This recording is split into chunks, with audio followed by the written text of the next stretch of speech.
when it comes to the way tariffs are being discussed or being used, let's say, in the context now of the armed conflict that the US and Israel are waging against Israel, that is maybe relevant. Often, most of the analysis we hear, it's very binary. Are tariffs good or bad?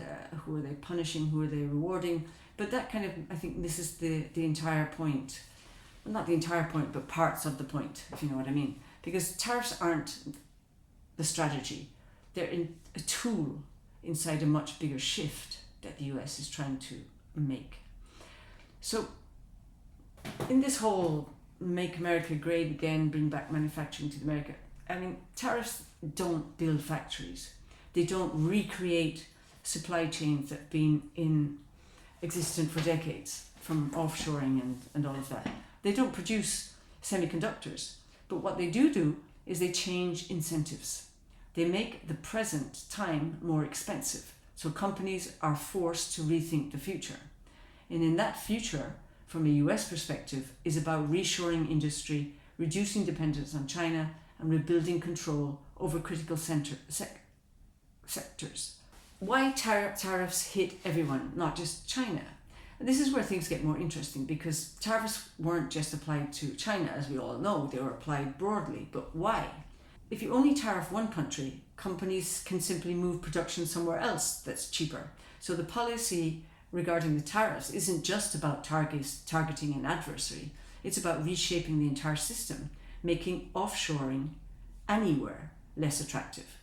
But when you do that, you're not just applying pressure outward, you're applying pressure everywhere, including on your allies.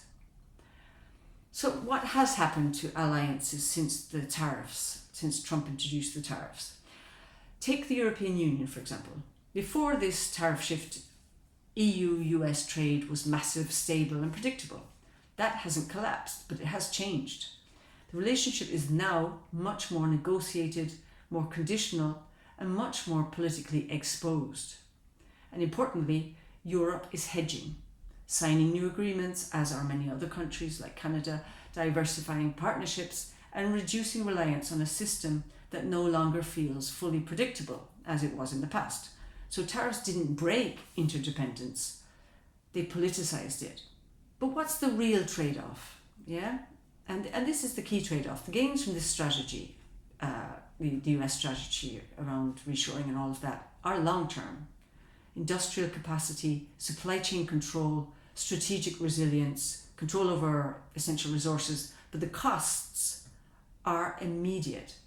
Higher prices, market instability, strain on alliances. So what you get as a result of this tactic, not strategy, is a system under pressure now for benefits that only arrive later, perhaps. And then you have the question of time versus political reality. And here's the problem. This kind of strategy needs time, not 4 years, not even 8. We're talking about decade scale shifts. Reshoring isn't something you do overnight. But political systems don't operate on these long-term timelines. They operate on election cycles, which raises a very simple question. Can a long-term strategy survive short-term politics?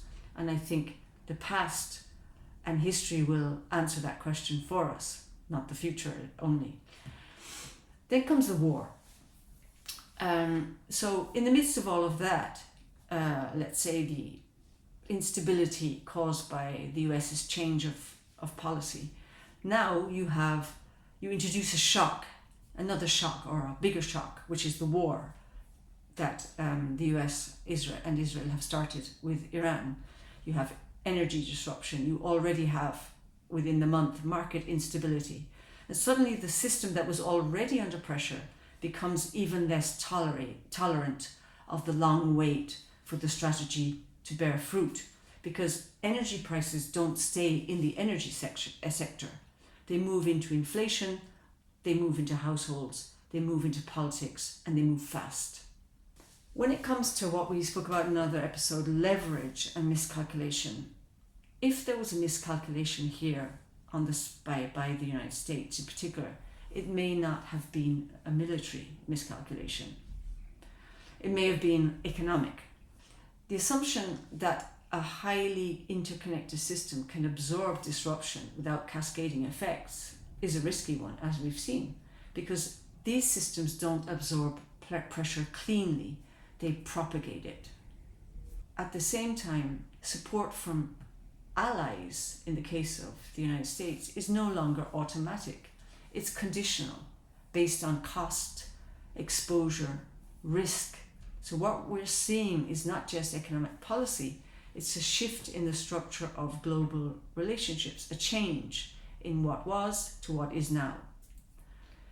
So regarding the tariffs, in the context of what is happening in this war, isn't whether tariffs are good or bad. The question is whether the system, with this additional shock now imposed, can sustain the transition that the United States is trying to force, because this strategy needs time, and right now the system may not give time. And perhaps this decision to introduce a shock into the system will have unexpected repercussions for the strategy, for the initial strategy, because perhaps war was not on the table. That remains to be seen, of course, but it is worth monitoring.